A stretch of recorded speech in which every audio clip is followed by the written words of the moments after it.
Hello everybody, welcome back to another episode of The Casual Criminalist. This one brought to you by Matt, read by me, never read it before. It's Fritz Honka, The Horror of Germany's Red Light District. Well, this is going to be a cheery episode, isn't it? I recorded one of these yesterday. It was so brutal. I'm looking through my recording queue of things I can record, and it's like, the man who removed faces, the man who murdered hundreds, and it's like, can't we just have a robbery? I just did a horrible one. Anyway, here we go.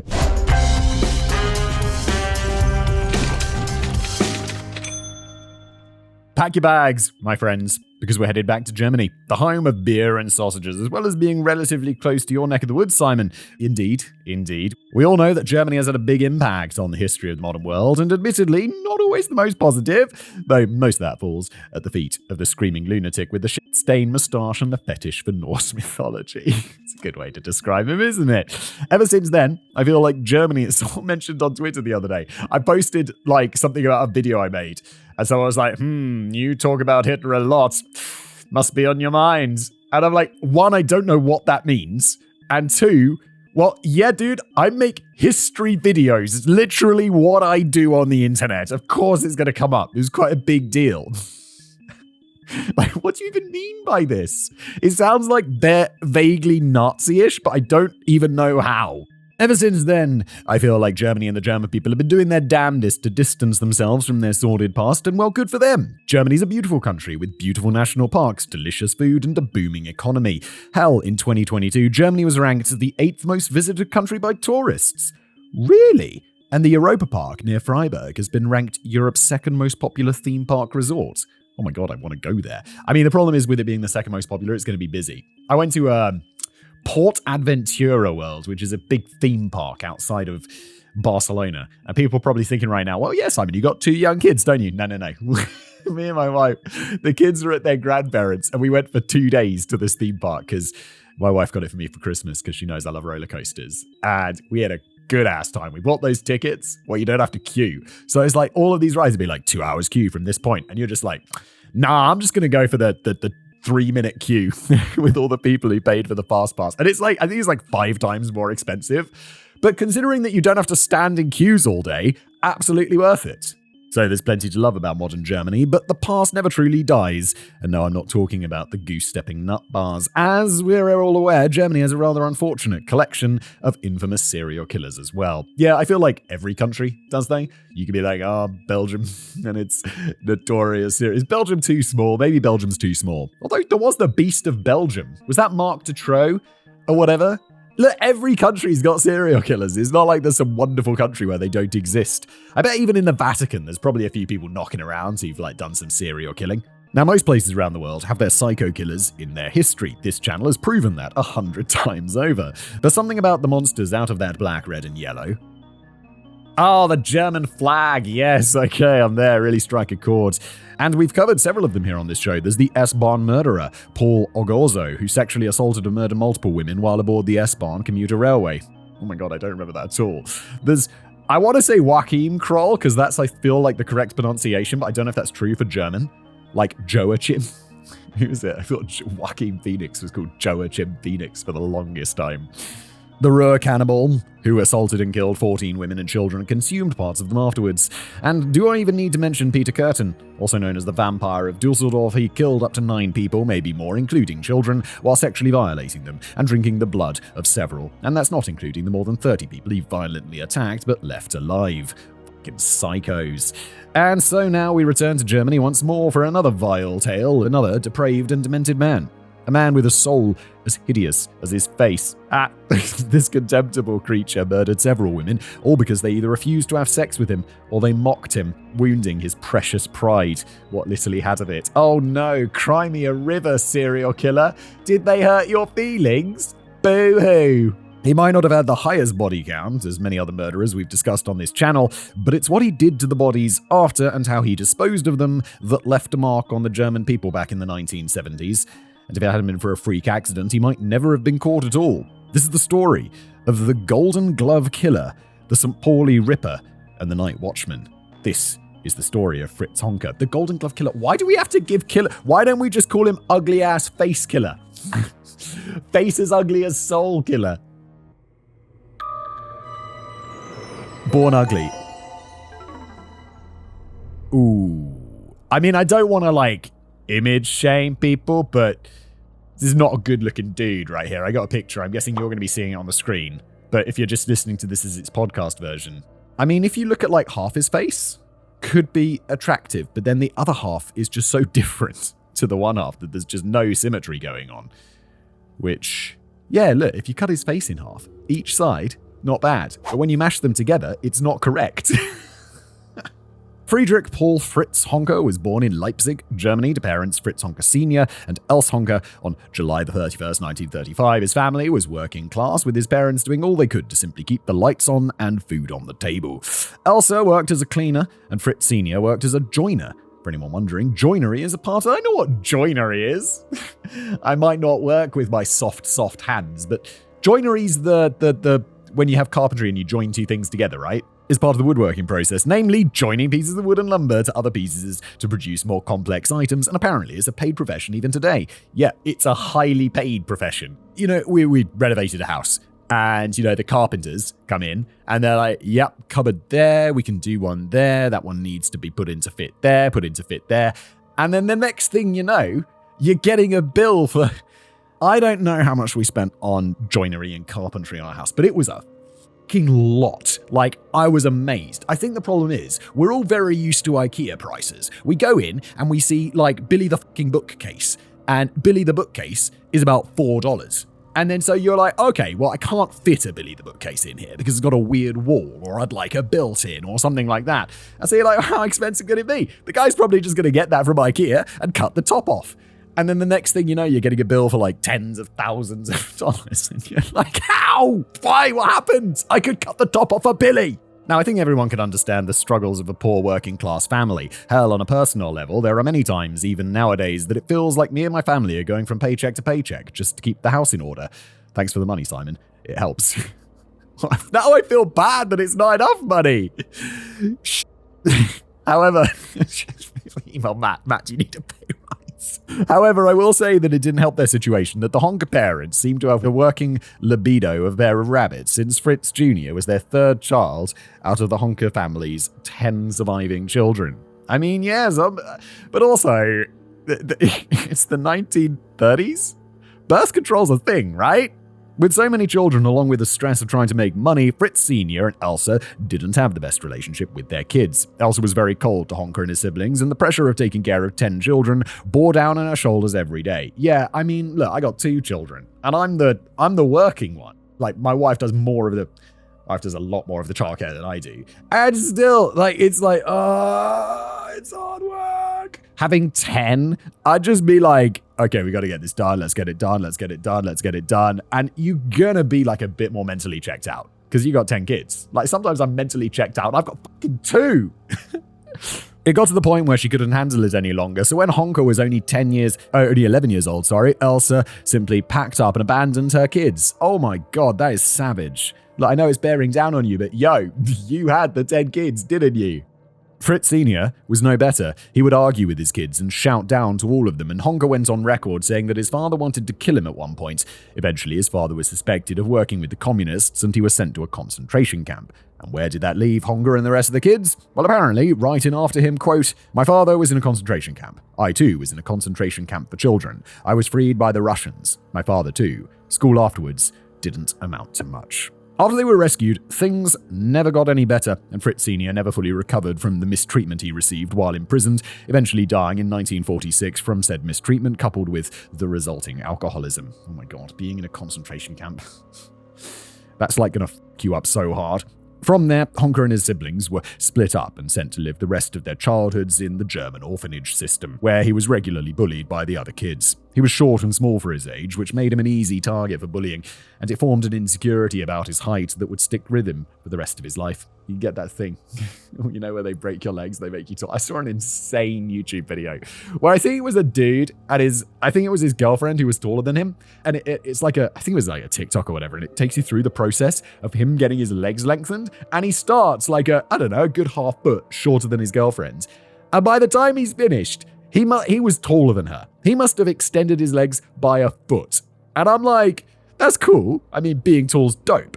But dude, your legs must look really weird having that big stretch And also, isn't it going to look weird that you've got like a really tiny torso and then really long legs? Like, I have slightly longer legs, like disproportionately to my torso, and I sometimes find it difficult to find like the right clothes.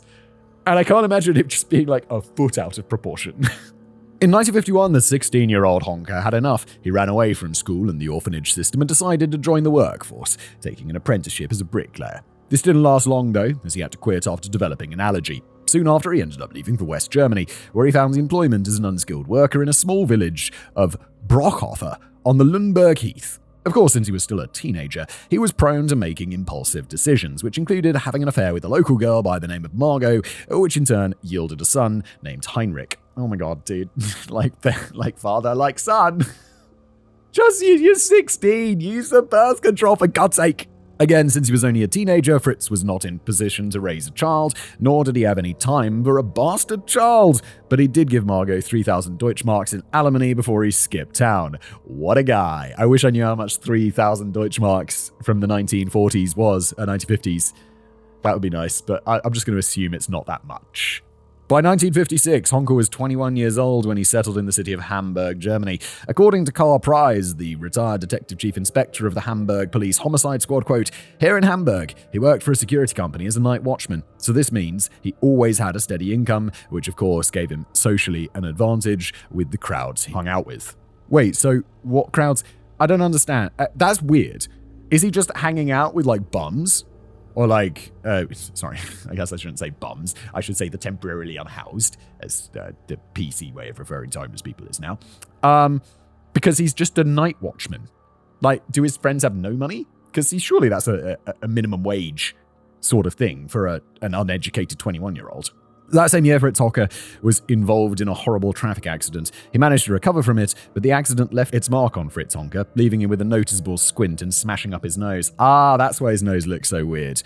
Forever leaving him looking like a large, lopsided, and smushed potato. It didn't stop him from finding love, though, or at least some semblance of it, because when he was 22, Honka managed to court and marry a woman named Inga, who gave birth to a son, who they named Fritz after his father. Did this last? No, of course not, because Honka never really figured out how to make a woman feel loved or happy. Well, that's kind of sad. Well, I mean, it's nice that, I don't know. I don't know why do I need to humanize this psycho? We know what he does. He's what was he called? The horror of Germany's red light district? Also, why wouldn't you get your nose fixed? I guess maybe it's the past. It was not just a simple procedure.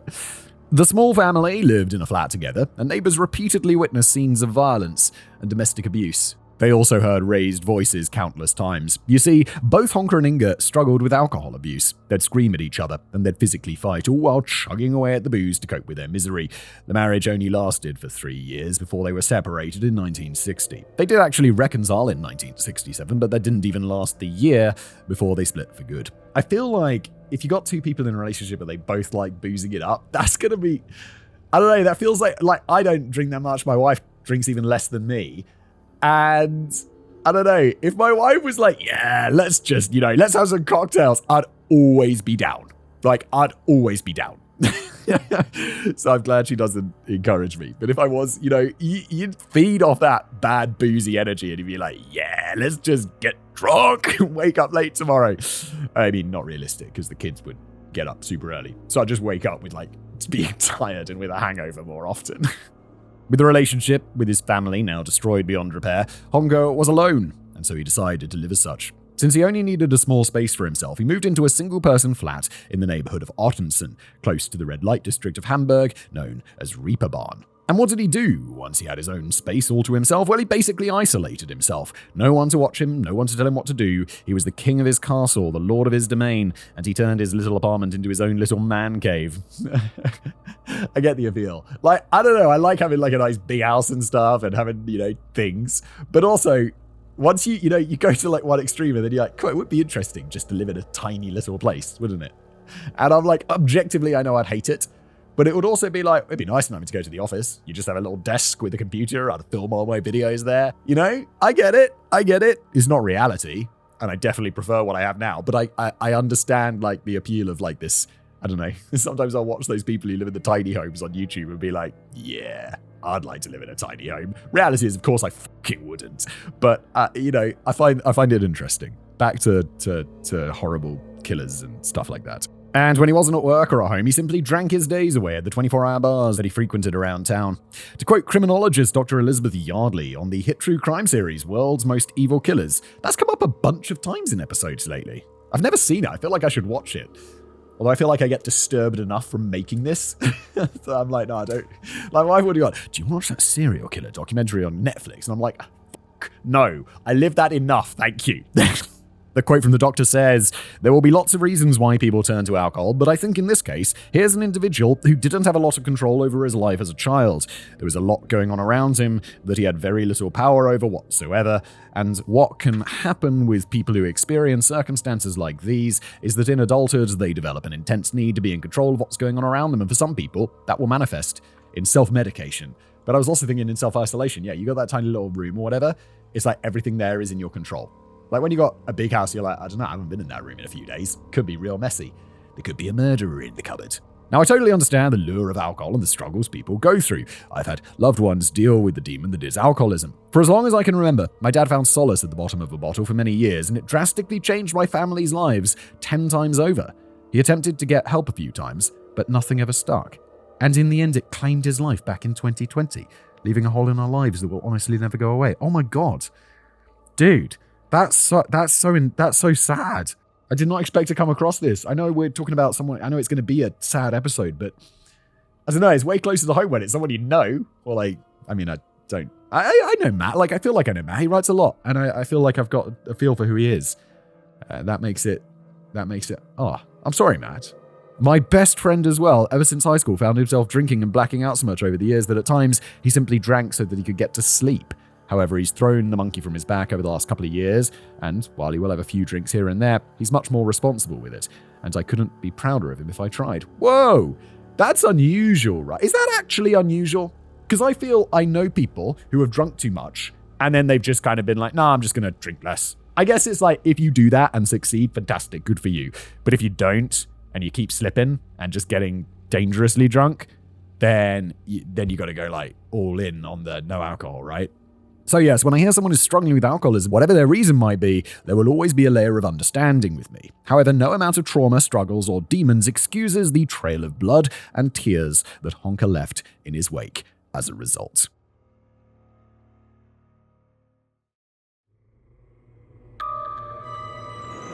The Killer of Hamburg.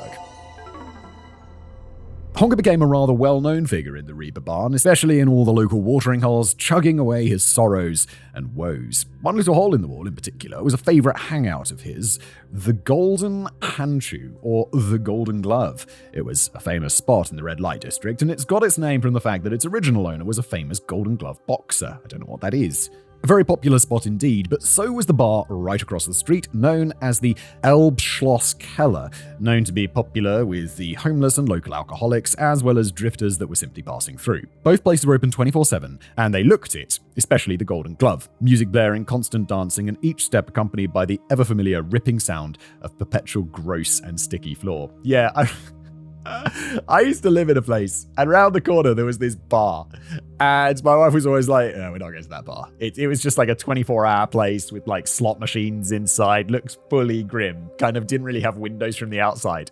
And eventually I was like, no, this was a decade ago, and I'm like, eventually like, we're going to go there today. Today's the day we go to the grotty bar.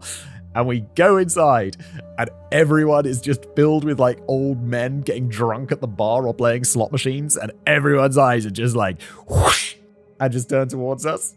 And we awkwardly have a beer in the corner and then leave. And my wife's like, that's why I didn't want to go to the grotty pub on the corner. I'm like, okay, noted. The tables were nasty, the bar tops were dingy, and the lighting was dim, and the clientele loved it all. Honka frequented both of these establishments, spending much of his paycheck on as much booze as he could guzzle, particularly grain schnapps with lemonade, his preferred drink. I'm more of a rum and coke or a strawberry daiquiri kind of guy whenever I do imbibe, plus I actually prefer my bars and taverns to be, clean, but each to their own. I'm a whiskey man. I'll always like a whiskey sour, I love. An old-fashioned. That's my drink of choice. Like schnapps, not for me. But I'm also not German, so maybe that makes sense. The mayhem started in December of 1970, and all without anyone noticing, which is perhaps almost as awful as the acts themselves. Now at this point, Honka was 39 years old and had become a pro at tempting women, especially older homeless women, back to his home for sex. He had money, he had alcohol, and he had a place for them to sleep for the night. Despite his looks, he had things that a number of local women wanted, if for just one night, and he became well known throughout the dregs of Hamburg society because of it. 42-year-old Gertrude Bra was a hairdresser and occasional sex worker who was a regular in the red light district. They met one night at the Golden Glove, they got talking and had a few drinks together, and Honka ended up inviting her up to his flat. It was a disgusting bachelor pad reeking of booze, dust, and mold.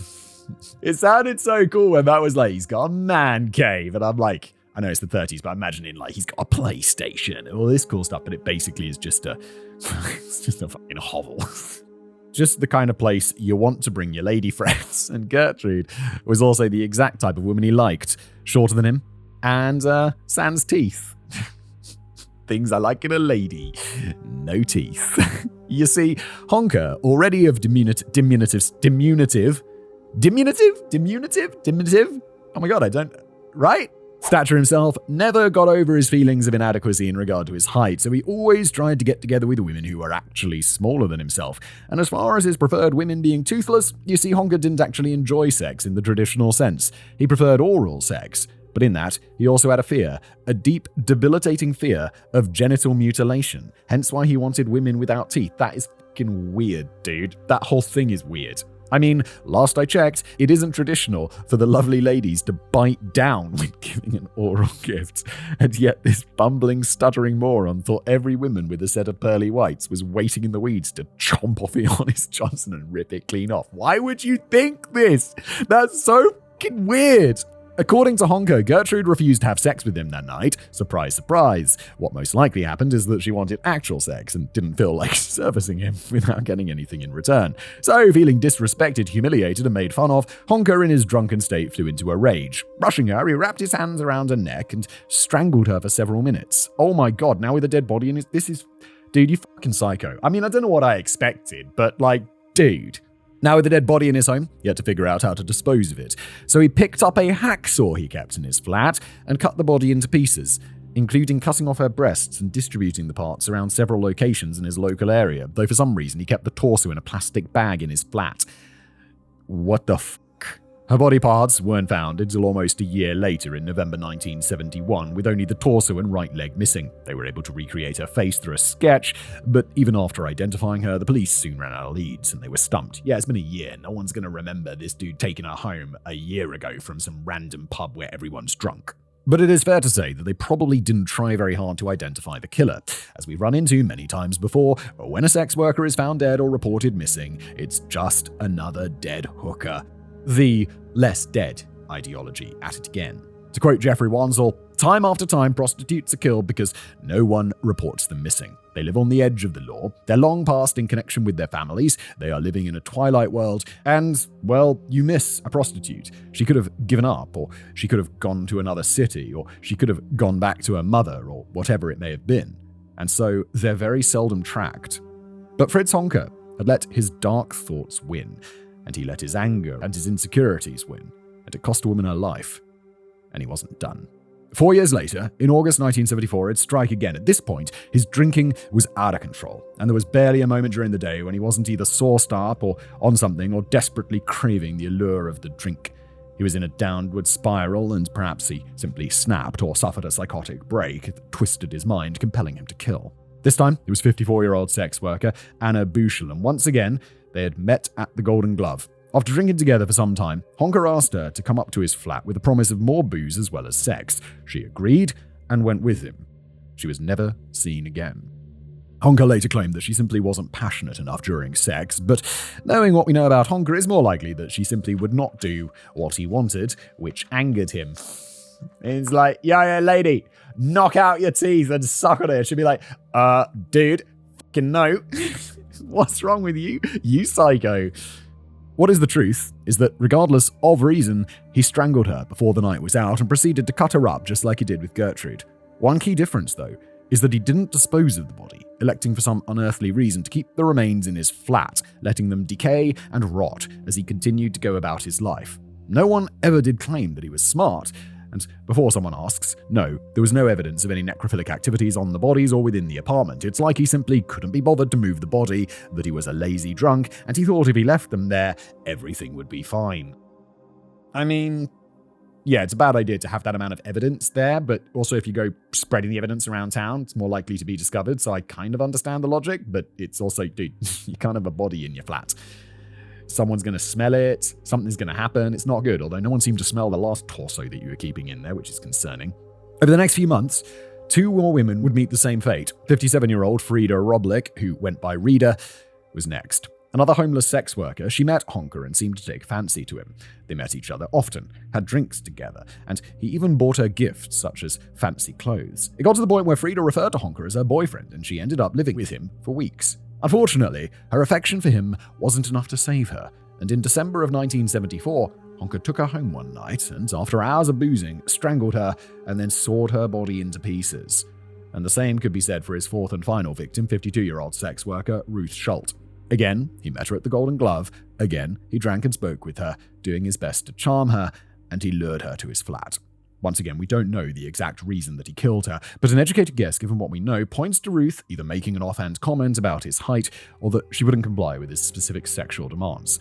Either way, he strangled her with his bare hands, cut her up with his saw, and stowed her remains away in his flat. 4 women, all poor and downtrodden, all simply trying to make their way through life, all snatched up and killed by this deranged and petty little man who simply couldn't stand the feeling of being made fun of, even over the smallest things. And the sad part is that even as the bodies started to rot and smell shortly after their death, nothing came of it. There were complaints at first, but if anyone came around asking Honka what he thought the smell was, he'd blame a family of foreigners that had recently moved into the building, claiming they were using odd foreign spices while cooking, which created the smell. Yes, because the smell of dead bodies is oh so appetizing. He wasn't totally oblivious, though, as he did attempt to cover the smell with large numbers of pine-scented perfume blocks, placing them around the flat. Not that it did any good. Why wouldn't you just put them in a sealed box? When was plastic? Was plastic common back then? 70s? Yes. Why didn't you just seal it in a box? Like, there's airtight boxes. Just put it in there. Why would you let the smell escape? I think it's safe to say that had he not been discovered, he would have simply gone about his business, murdering any woman he could lure back to his flat. But thankfully, luck was on the side of the police in 1975. For Honka, not so much. A fiery discovery. July the 15th, 1975 started out as any other day. Fritz Honka got up, he had his morning helping of firewater to start the day, and headed off for work. I'm like, what is that? Oh, it's booze. It's booze. It was just another day, nothing to be concerned about for the night watchman. Only it didn't turn out that way, and his life would spiral immediately after. While Honka was stuck at work, a fire broke out at his apartment building, one that reached his flat.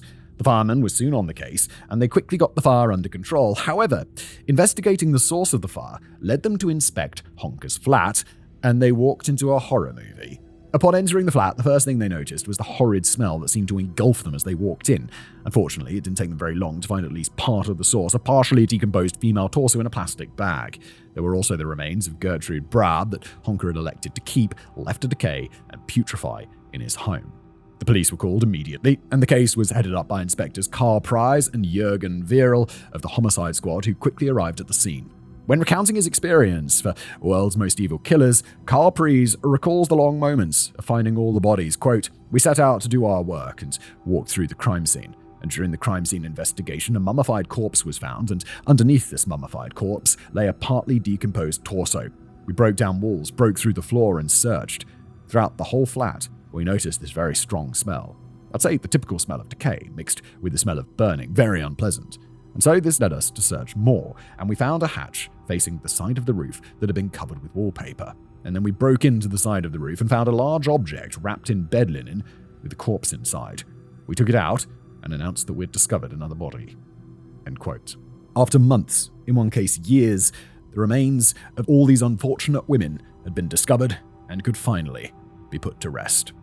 Soon enough, Honka made his way home from his shift as a night watchman, and Jürgen Veal recounts the moments he saw the monster arriving back home to find that the police were waiting for him. Oh, you're going to be like, Oh, yes. Quote, "We were standing outside the door when a small man walked up the stairs. The flat he lived in was completely filled with smoke. It was right next to the attic that had caught fire. I just happened to be standing right by the front door of his flat, and he goes, 'What's going on here?' 'As you can see, there's been a fire,' I said. 'Oh,' he said, 'that's really bad. Looks like I won't be able to live here anymore.' I then asked him, 'Who has the key to this attic room, and who owns it?' To which he replied, 'This is my attic room, and I am the only one who's got access to it.' At that moment, there were reasonable grounds to suspect him of a crime. Consequently, we took him to the offices of police headquarters at Berlin Tor." I feel like, wait, wasn't he going to go back into his own apartment where they found all the other bodies? I feel like that's enough. By then, word had traveled through Hamburg that bodies had been found in an apartment building, all clearly the victims of murder. And as soon as Honka was taken out of the building in handcuffs, he and the officers were swarmed by the media. The police managed to get Honka into the police car, but the media swarmed the car, looking in at him, many of them unbelieving, especially since many knew Honka. The story became front-page news the next morning, and Honka was questioned for hours on end. They confronted him with the facts, 4 bodies in his flat, all clearly murdered. They wanted the confession, all while the forensic team were working to get as much evidence to use as they could. Honka, though he wasn't fazed, he had denied any knowledge of these dead women in his flat. He simply said that he had nothing to do with it, and he had no clue as to what they wanted from him. And by the way, no, he never asked for a lawyer, not once. He simply continued to play dumb, at least at first. Bro, that's not going to work. There are bodies in your flat. The forensics team are just going to get on that, and you're going to go to prison forever. The police confronted him about all of the alcohol in his flat. Yeah, that's the concern.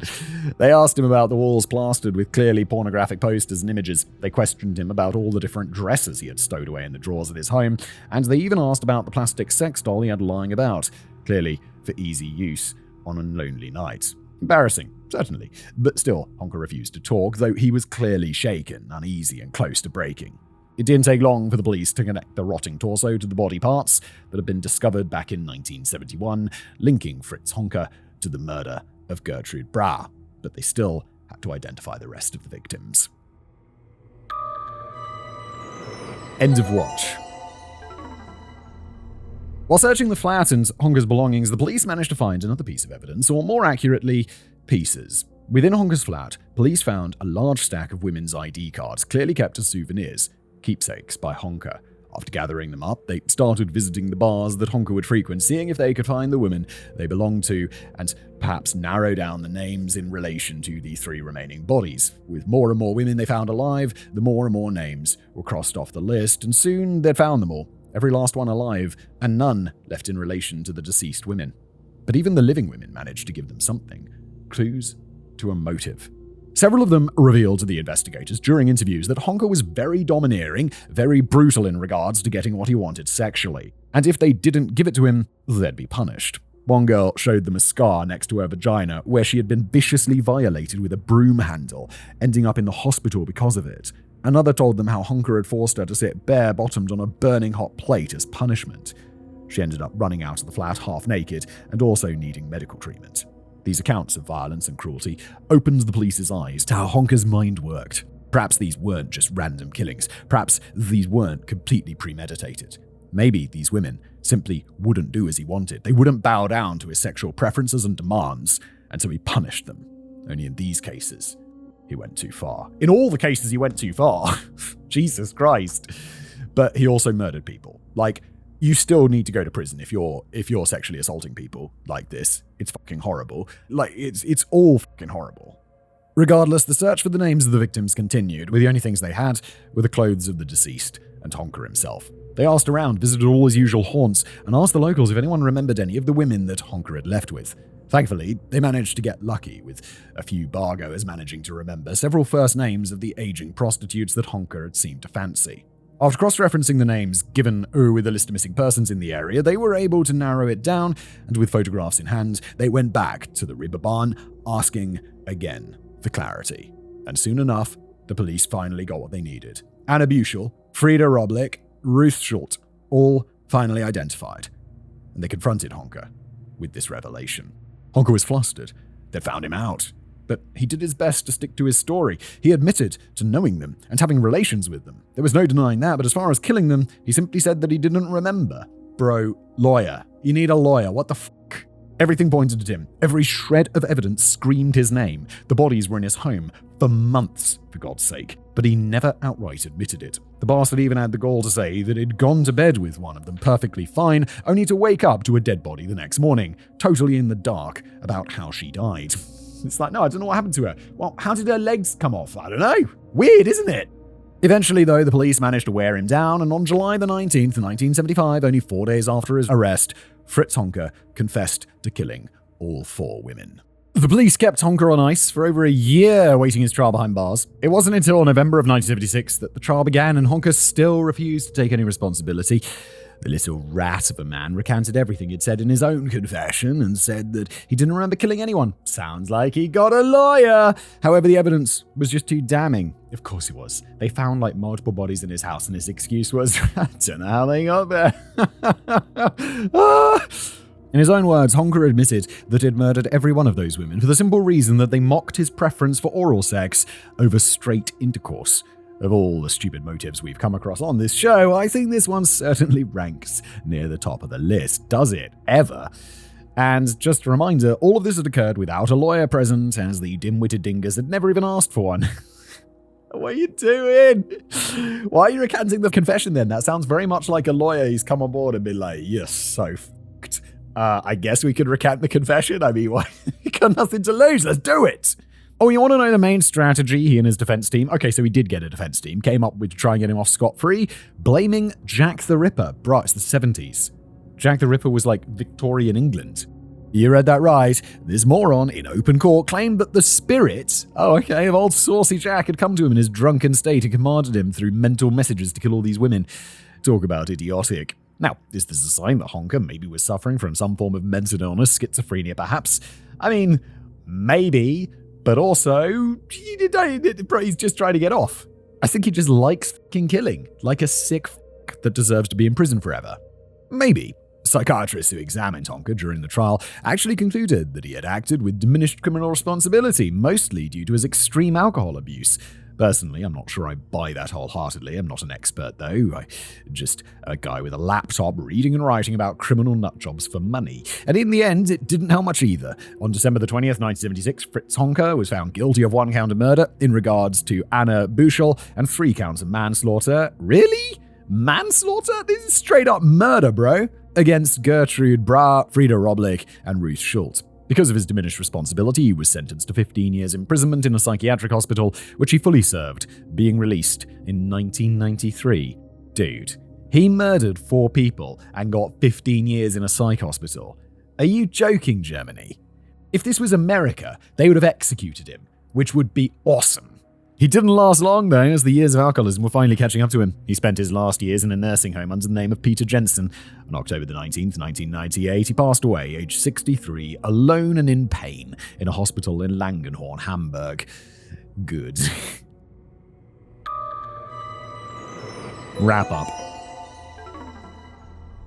And that wraps up our story for today, dear audience. A shorter story, to be sure, but just as grim as any we've covered on this channel. Yeah, this one was fairly open and shut, wasn't it? I can see why it only gets 10 pages, or, 40 minutes, 50 minutes? Fritz Honka was a disgusting, vile man whose soul was as hideous as his face. He wanted women, though his mind was so warped by his past experiences, as well as his copious levels of drinking, that he never believed that he could have a true relationship with one. So what did he do?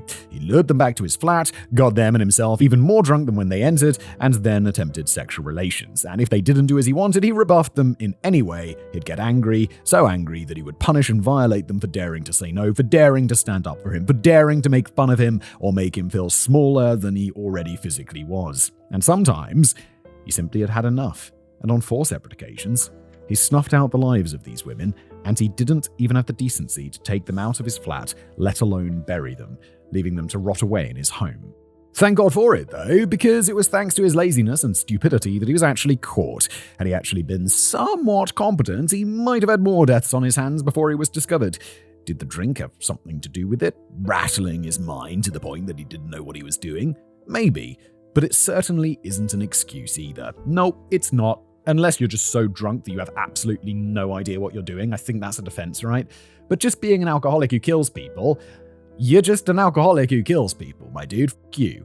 In the words of Jeffrey Wanzel on World's Most Evil Killers, I think he described Honka to a T. Honka is a mentally unstable, intellectually challenged runt of a man who had profound sexual problems. He finds sex with a woman almost impossible, and therefore demands oral sex. He is a drunk, a loner, who had almost no paternal, maternal caring as a child. He was no one's idea of Mr. Universe, but he clearly could, or at least was able to, afford to hire prostitutes. Honka always seemed to me to be an accidental serial killer. He didn't fit what the BAU, the FBI's behavioral unit, called organized. He was completely disorganized. These were crimes of opportunity. He wasn't stalking these women. He wasn't planning their killings.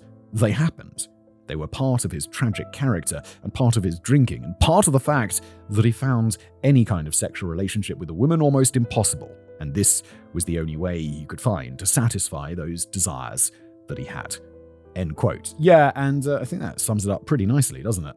He's certainly one of the lesser-known killers in the annals of history, though, isn't he? Outside of true crime circles and the people of Germany, no one really knows a name for Fritz Honka. His crimes largely forgotten, though there are those who seem to want his infamy to continue. The Golden Glove seems to have embraced its dark connections to the serial killer, and had the name Honka Stube, or Honka's Saloon, emblazoned right out front. That's fucking distasteful.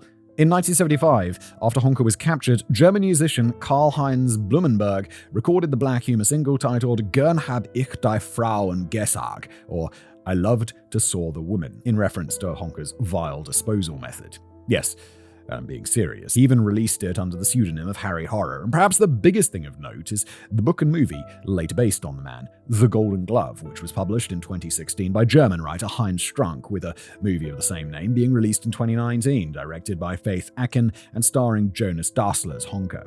I'll give them this, they certainly made Jonas ugly enough for the picture. And now, as we close out today, I'd like to, as I always do, remember the victims: Gertrude Bauer, Anna Buchel, Frieda Roblick, Ruth Schultz. These women were down on their luck, simply trying to make it through their days, taking safe haven in the dingy pubs and bars of Hamburg's red light district. And just like that, they had their safe haven taken away from them, as well as their lives, by a booze-addled liar who wanted nothing more than to dominate them. Let's remember them instead, and let the memory of this ugly and sinful monster fade away into the shadows of history. Rest in peace, and rot in hell, Fritz Honka. The world's a better place, forgetting you ever existed. Indeed. And that's where we end today's pretty short episode. Thanks for being here. Appreciate it. If you like the show, leave us a rating on Spotify. And thanks a lot. I'll see you next time.